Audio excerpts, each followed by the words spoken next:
half full. Therefore, I think it's time that we introduce the top 5 teams according to the Brickyard. Yeah, so we have the top 5 teams according to the Brickyard this week. And 2 weeks ago, I made the mistake of putting the Dallas Cowboys on this list. I put them as the number 2 overall team. It was their first appearance on the top 5 team. And ever since then, the Dallas Cowboys has lost 2 straight games, so you are now banned from this list permanently forever until there's a different head coach, a different owner, and a different quarterback in that organization. They are never making an appearance on this list again. Sorry, Big Mike. Sorry, Dakota Prescott. Yeah, here we go. No, I don't think we're going very far. And then we have the Kansas City Chiefs. You are still permanently banned from this list until Kadarius Toney's stench is ridden from that franchise. I know he had some plays in the Super Bowl, but he's still been one of the most disappointing receivers with the Giants and now the Kansas City Chiefs. Now you just lost to Aiden O'Connell and the milk mustache man himself. So you are currently in timeout from this list.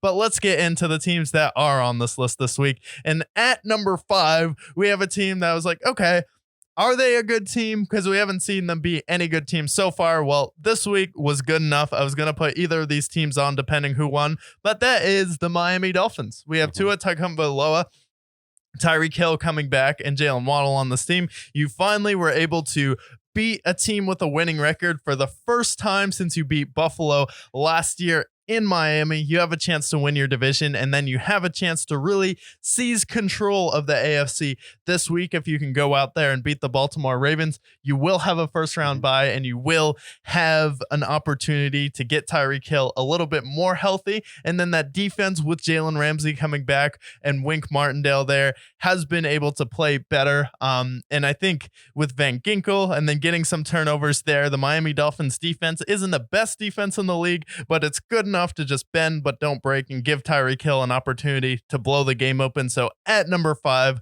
we have the Miami Dolphins. And then at number 4, San Francisco 49ers. You were the number 1 team the past week, but since you took a beating that badly, you took some injuries to your offensive line. I need to see your offensive line recover, and I need to see you get on the green side again before I can put you back into the top 3 teams in the NFL. But you still do have Brock Purdy on that team with all of those weapons, but you haven't come back under Kyle Shanahan from an 8-point deficit in the fourth quarter before. So I need to see this team come back, face some adversity before I put them back into the top 3 teams here.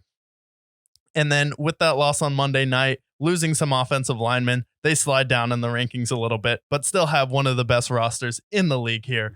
But at number 3, we have a team that has made some history here. The first time since 1993, the Detroit Lions have won their division. And unlike the Dallas Cowboys, they can go on the road and absolutely kick some ass and not just get discouraged and embarrassed every time they have to go on the road and face a team. And they can also do it at home in the Detroit Ford Field there. And then also they are lowering the crime rate in Detroit. The last time Detroit had a crime rate this low was the last time that they won the division, which was 1993. So not only are they setting history with winning the division for the first time in not 10, not 20, but 30 years, they are also lowering the crime rate. It's Marshall Mathers' first time since releasing a studio album, seeing the Detroit Lions win the division there. Then you have Jared Goff and Jahmyr Gibbs and David Montgomery, Jameson Williams, and one of the rookies of the year candidates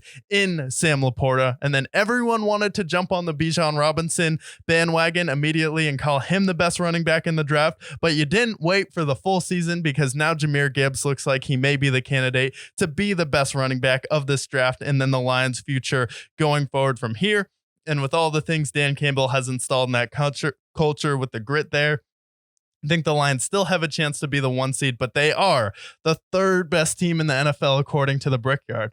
And then we come to the Baltimore Ravens, who seemingly have the MVP on their team. They have Isaiah Likely on their team at tight end, and then they went to San Francisco and absolutely beat the 49ers into the ground, discouraged them, and then we had people panicking about Brock Purdy, panicking about Kyle Shanahan. The Baltimore Ravens were able to go on the road, put that massive chip on their shoulder and say, how are we the Baltimore Ravens with Roquan Smith, Patrick Queen, Kyle Hamilton, the best defense in the league. We have the MVP on our side and Lamar Jackson. We have a Super Bowl winning head coach and not a fraud in Kyle Shanahan on our team. So we're going to go in there, kick their ass, win the game, even if the refs give the 49ers 2 points with tripping Lamar Jackson in the end zone there. But the Ravens were able to get it done in San Francisco, dethrone the 49ers, make them look human, make them look beatable, and then actually give a blueprint for beating the San Francisco 49ers. So they are the number 2 team according to the Brickyard. And last week I had this team in front of them, so I'm going to keep it consistent because they have beaten the Baltimore Ravens. They have beaten the San Francisco 49ers, albeit in Cleveland. We have the Cleveland Browns as the best team according to the Brickyard. We saw Joe Flacco go out there. Even Deshaun Watson had to tweet about it. He just said, Amari, Joe, whoa. And that's what a lot of people were saying. And the thing that makes this win so unique in Houston is you're going up against a good defense. You're going up against a team that has played well at home. And you didn't run the ball particularly well with Kareem Hunt and Jerome Ford.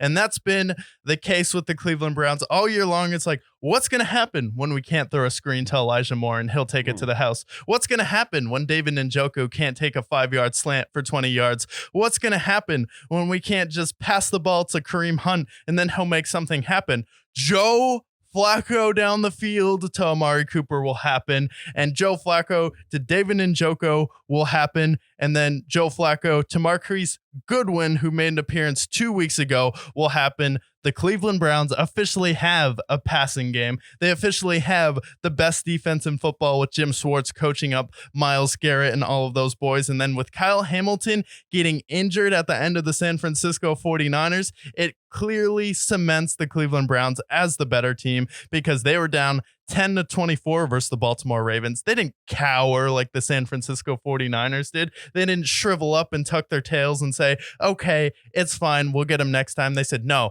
we're down 10-24. We're in Baltimore. We're on the road. We're still going to go out there and win this game, albeit if it costs Deshaun Watson the rest of the season. But that's okay because we'll give this guy, Joe Flacco, a call. And that's why we are currently the best team in football.